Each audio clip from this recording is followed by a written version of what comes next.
नमस्कार दोस्तों, मैं अंकुर उपाध्याय स्वागत करता हूं आप सभी का आपके अपने YouTube channel share market analysis में। वीकेंड पे बहुत सारे नंबर्स आए हैं। 3 नंबर्स आपके साथ डिस्कस कर रहा हूं जो मेरे को बड़े प्यारे लगे, बहुत ही अच्छे लगे और कल इनमें अच्छा खासा एक्शन मेरे को लगता है होना चाहिए तेजी की तरफ। पॉजिटिव ट्रिगर में आपका मार्केट भी अच्छे संकेत दे रहा है। हाँ, FIDIs के डेटा जरूर नेगेटिव है, बाकी सब पॉजिटिव है। तो उम्मीद यही है कि मार्केट या तो फ्लैट खुल सकता है या ऊपर ही खुलेगा। नीचे खुलने के चांसेस एज ऑफ नाउ तो बहुत कम दिख रहे हैं। अब कौन से वो स्टॉक हैं जो अच्छे लग रहे हैं इस क्वार्टर 4 में ना, एक्चुअली में मजा नहीं आ रहा मेरे को। एक बैंकिंग फाइनेंशियल को छोड़ दिया जाए और मार्केट रिलेटेड कंपनीज को छोड़ दिया जाए तो मजा नहीं आ रहा है। स्टॉक में जरूर किसी किसी में पॉजिटिव रिएक्शन आ रहा है, लेकिन 100 में से ऑलमोस्ट 80 कंपनीज नेगेटिव जा रही हैं, यानी 80% रिजल्ट्स आपके नेगेटिव साइड पे जा रहे हैं। और कमाल ये हो रहा है कि जो नंबर आ रहे हैं ना और जो पॉजिटिव है 20 शेयर, उनमें भी ऐसा नहीं है कि रिजल्ट बहुत दमदार है। मैं आपको एक एग्जांपल देता हूं, अजंता फार्मा के नंबर साल ऑन साल यानी ईयर ऑन ईयर बेसिस पे तो दमदार हैं, लेकिन क्वार्टर ऑन क्वार्टर मुनाफा घटा है। तो अगर आप 100 के 100 नंबर को कंपेयर करोगे both quarter on year basis, तो आप चेक करोगे, आप ऐसा आओगे कि उतना मजा नहीं आ रहा है अर्निंग्स में। और ये Q4 में ज्यादातर होता है। तो क्या ये कंपनीज की ग्रोथ पे हल्का सा डेंट पड़ रहा है, और क्यों पड़ रहा है, ये सारी चीजें सिर्फ एक सवाल है अभी। और मैंने आपके साथ व्यू रखा, जो मैं नोटिस कर रहा हूं वो रखा है। इसका ये ऑब्जर्वेशन है अभी, इसका आउटकम अभी नहीं है। आउटकम तो हमें आने वाले कुछ समय में ही पता चलेगा। इसीलिए हम देख रहे हैं कि शेयर जो है ना वो उतना नहीं भाग पा रहे हैं, शेयर्स में रुकावट आ रही है। आप ये डीप जो है नोटिस करोगे ना तो आपको मिलेंगी ये चीजें। अब मैं आता हूं रिजल्ट्स पे बिना किसी देरी के। 3 कौन कौन से स्टॉक्स हैं। तो सबसे पहले तो आपका हमारा सबका जो सबको ही दिख गया कि नंबर दमदार है, वो कोटक बैंक। कोटक बैंक के रिजल्ट्स में देखो कोई दो राय है ही नहीं कि इसके नंबर बहुत दमदार हैं। अब इसमें तेजी आएगी नहीं आएगी ये कंफ्यूजन है। वो इसलिए क्योंकि भैया कोटक बैंक के लिए समय थोड़ा खराब चल रहा है। अगर रिजल्ट्स की बात करें तो इसके मैं एक एक करके रिजल्ट बताता हूं।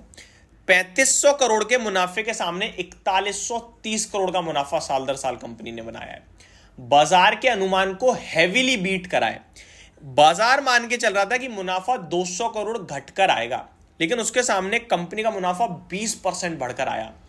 ये ऐसे नंबर है ना कि री रेटिंग कर दें इस कंपनी की। बट क्योंकि आरबीआई ने एक्शन ले लिया है ना, ट्रस्ट में अगर आरबीआई का एक्शन नहीं हुआ होता, मैनेजमेंट का रिजाइन नहीं होता, ये री रेट कर देते इस स्टॉक को। और जो एक्सिस और आईसीआईसीआई आपके लिए आउट परफॉर्म कर रहे हैं ना, वो कहां रह जाते हैं इसके आगे समझ में नहीं आता आपको।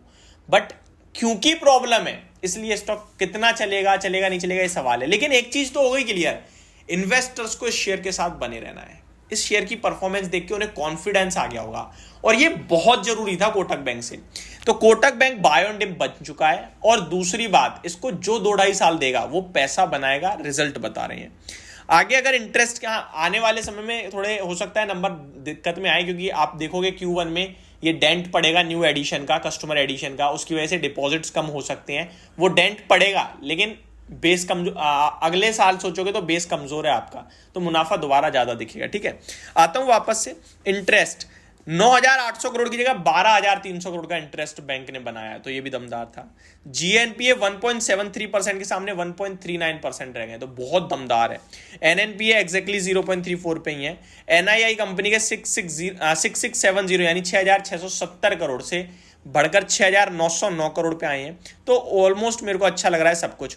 और कासा रेशो 45.5% पे है, तो ये नंबर्स मेरे को दमदार लगे।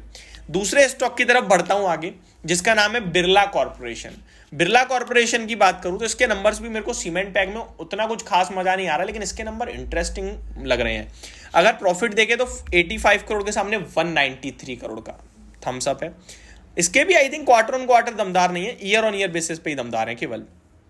अगर रेवेन्यू देखो तो 2463 करोड़ के सामने 2656 करोड़, ठीक है। मार्जिन 11.15% के सामने 17.77%, दमदार है।